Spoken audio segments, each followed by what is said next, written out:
어떻게든 자, 스스로 사람이 잘 변하지 않는, 두 번째 내용이네요. 사람이 왜 잘 변하지 않는가라고 봤더니 스스로 변하지 않겠다고 결심했다. 아들러가 이야기했습니다. 사람들은 변하려고 하지 않는다. 한마디로 변하지 않고 싶어 한다. 왜냐하면 기존에 해왔던 대로 계속 하고 싶어 하는 게 사람의 심리가 대부분이거든요. 자, 결심을 하고 뭔가 변화를 꾀야 되는데 알면서도 그걸 잘 안 하게 된다는 거죠. 자, 그래서 스스로 변해야 되겠다라는 뭐가 필요하다? 용기가 필요하다는 거예요. 용기요. 자, 그래서 아들러는 용기 얘기를 계속합니다.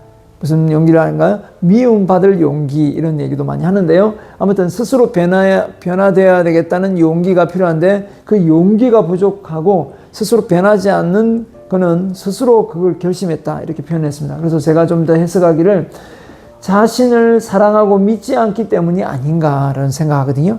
자신을 믿고 사랑한다면 스스로 용기가 생기고 자신감이 생기지 않습니까? 도전정신이 생기거든요. 결국은 변화를 결심하지 않을까라는 해석을 제가 해보았습니다.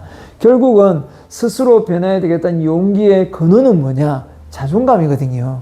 자신을 아끼고 사랑하는 마음에서 저는 용기가 생긴다고 보는 것이기 때문에, 자, 그래서 결국은 저도 대중 앞에 자신감을 갖고 용감하게 섰지 않습니까? 그리고 대중 앞에서 이제는 당당하게 스피치할 수 있는 그런 수준까지 됐는데, 저도 정말 무대 공포증을 알아본 한 사람으로서 정말 심하게 떨었던 사람이에요. 근데 사실 시간이 지나고 보니까 그거 아무 별거 아니라는 생각이 들었습니다. 그런데 그거는 변화된 결과물이지만 변화되기 전에는요, 정말 남들이 나를 어떻게 생각할까, 어떻게 보일까, 이게 너무 신경 쓰였거든요. 아마 그런 사람들이 대부분일 겁니다. 근데 저는 용기를 내었습니다. 어떻게 용기를 냈냐면, 내가 남들에게 보여지는 이 면에서 나는 절대로 내가 가지고 있는 단점을 보일 수밖에 없다. 나는 완벽주의가 되어서는 절대 이 무대를 설 수 없다라는 걸 깨닫게 된 거예요. 여러분도 마찬가지입니다. 어떤 사업을 하든 뭐 무대 앞에 서든 또 누구하고 인간관계를 맺든, 그죠? 누구와의 대화를 하든 또 제가 이렇게 영상을 찍든 실수와 실패, 이게 없겠습니까? 말이 어긋나는 게 없겠어요? 책을 써도 오타가 많은데요. 자, 이런 것들을 내가 처음에는 수용을 못했어요. 내 그릇이 작아가지고. 나는 절대 실수하면 안 돼. 나는 남들에게 나의 좋은 면을 보여야 돼. 단점은 절대 보여주면 안 돼. 라는 점이 많았어요. 그런데 제가 이걸 다 내려놓았습니다. 절대로 완벽해서 이 세상에 살아가는 사람 없고요. 실수나 실패 없이 사업에 성공하는 사람 없고요. 오타 없이 책을 낼 수 있는 사람도 없고요. 많은 사람들이 강연하다가 실수하고 말실수하는 거 당연하고요. 이런 것을 허용을 해야 됩니다. 결국은 뭐죠? 알프레드 아들러가 말한 미움받을 용기가 필요한 거였어요. 미움받을 용기요. 내가 그런 실수하면 사람들이 뭐 이걸 책이라고 냈나? 이건 오타라고 내? 라고 분명히 말을 할 겁니다. 하지만 그럼에도 불구하고 내가 책을 쓰고 강연을 하고 또 사업을 하면서 그런 욕을 먹어도 나는 두려움에 떨지 않고 실패의 두려움을 느끼지 않고 계속 나아갈 거라는 겁니다. 계속 성장해 나갈 거라는 거죠. 이 마음이 정말 중요합니다. 그런 사람들은 변화를 잘 앞서서 진행할 수가 있습니다. 자, 그래서 사람들이 자기 자신을 싫어하는가 했습니다. 자신의 장점을 보지 못하고 단점에 집중하기 때문이다 라는 겁니다. 우리는 장단점이 있지 않습니까? 그런데 장점을 보지 못하고 계속 단점에 초점을 맞추고 있으니 자신을 좋아하기는커녕 싫어하는 경우가 더 많다는 거죠. 그 다음에 과거에 제한된 믿음 속에 벗어나지 못하고 있다라는 겁니다. 결국은 지금까지 내가 살아온 나의 과거를 봤더니 물론 뭐 좋은 성과 업적도 있는 사람도 있겠지만 대부분은 내가 부족했던 거, 잘못 선택했던 거, 그런 부분들이 많이 떠오를 겁니다. 아, 그때 내가 좀 더 좋은 성과를 냈더라면, 그때 열심히 했더라면, 그때 좀 더 다른 선택을 했더라면 여러 가지가 있을 수 있는데 어디까지나 그거는 과거일 뿐이거든요. 그걸 어떻게 바꿔낼 수는 없습니다. 그렇다면 그거는 과감히 떨쳐내고 다음 단계로 넘어가야 되는데 그거를 계속 원인론으로 잡고 있으면, 그죠? 이거는 역시 제한된 믿음 속에 발목이 쇠사슬을 하나 묶고 있는 거와 똑같고, 우주선의 경우 우주선이 지지대를 하나를 끊지 못하고 우주를 향해 나아가려고 하면 옆으로 넘어질 수밖에 없는 상황이 된다라는 겁니다. 그래서 과거의 이 제한된 믿음 속에서 우리는 벗어나야 되고, 자신의 단점에 초점을 맞출 것이 아니라 이 세상의 장단점은 누구나 가지고 있으니 자기의 장점을 더 부각시킬 수 있는 사람이 되어야 되지 않겠는가. 그러면 더 자신을 좋게 보지 않겠는가라는 생각을 합니다. 자, 자기를 우습게 보는 사람이 정말 자기를 돋보이고 리더십을 발휘해서 뭔가 성취감을 느끼고 도전 정신을 발휘할까요? 저는 그런 사람 본 적이 없습니다. 그런 사람은 없다고 생각하거든요. 자, 과거에 벗어나 변화되려면 어떻게 해야 되는가? 결국은요, 자신을 뭡니까? 못마땅히 여기는 열등 콤플렉스에서 벗어나야 됩니다. 그죠? 나는 학력이 낮아서 성공할 수 없다. 나는 못생겨서 결혼할 수 없다. 나는 성격이 소심해서 대중 앞에 설 수 없다. 나는 음치라서 노래를 잘 부를 수 없다. 이런 요소들이, 원인들이 분명히 될 수는 있습니다. 그렇지만 이 원인을 어떻게 해요? 앞서 했죠? 그럼에도 불구하고 나는 이것을 극복한 사람, 의미 부여를 긍정적으로 하면 얼마든지 이런 부분을 극복해 낼 수가 있다라는 겁니다. 그런데 대부분 사람들이 이런 것을 통해 계속해서 자기를 올가매고 발목이 잡혀 있습니다. 참으로 안타까운 현실이죠. 자, 그런 상황이 안 벌어져야 됐고요. 그래서 왜 우리가 인간관계에서 스트레스를 받는가? 자, 보게죠. 아들러는 모든 스트레스의 근원은 인간관계에 있다라고 봤기 때문에 모든 사람들을 비교와 경쟁자로 보기 때문이다라는 거예요. 자, 여러분은 누구와 경쟁을 하고 있는지는 잘 모르겠지만 여러분이 경쟁을 하고 있는 상황에서는 절대 스트레스를 피할 수가 없습니다. 저도 사실 많은 경쟁을 하면서 살아온 한 사람이지만 저는 이 스트레스를 벗어나기 위해서 한 5년 전부터 경쟁에서 비교해서 좀 멀어졌습니다.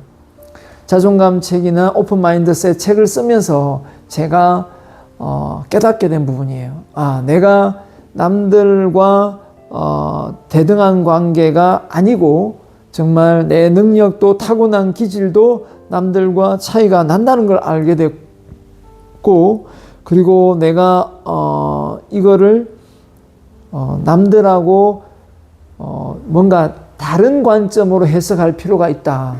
이걸 똑같이 해석을 하면 남들이 하는 그 경로대로, 그 상황대로 내가 따라갈 수밖에 없다라는 겁니다.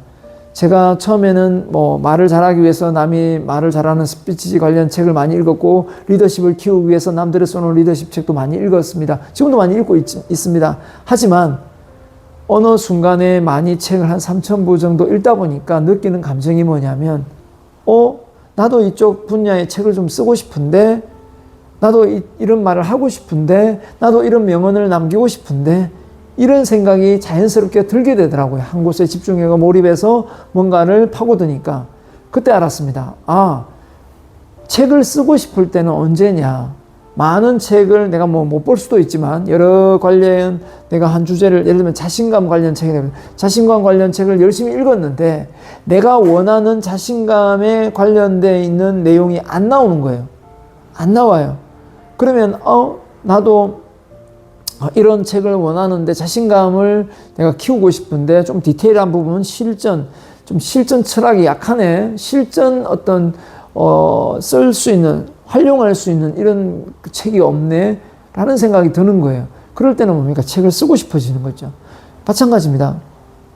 제가 오픈 마인드셋을 쓸 때도 우리나라 교육이 인풋만 있고 아웃풋이 없는 거예요. 인풋 대비 아웃풋이 없는데 아웃풋의 중요성을 강조하는 책이 물론 한두 권 있을 수 있지만 제가 원하는 내용은 아니더라고요.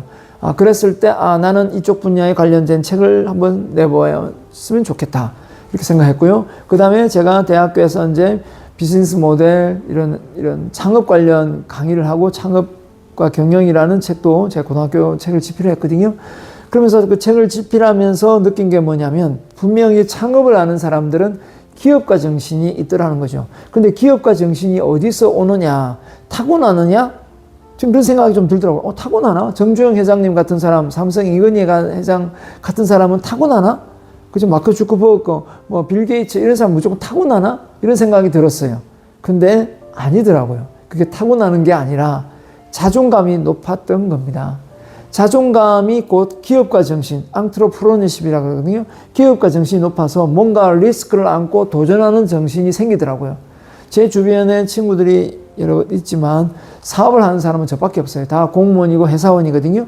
근데 나는 왜 사업을 하는가 생각을 해봤어요. 왜 나는 사업을 하지? 그냥 남 밑에 가서 일을 하면 되는데, 그냥 마음 편히 그냥 돈 받고 월급 받으면 되는데, 또 공무원이 되면 되는데 왜 나는 이렇게 사업가가 됐을까 생각해 보니까 제가 그 친구들하고 차이점이 있었어요.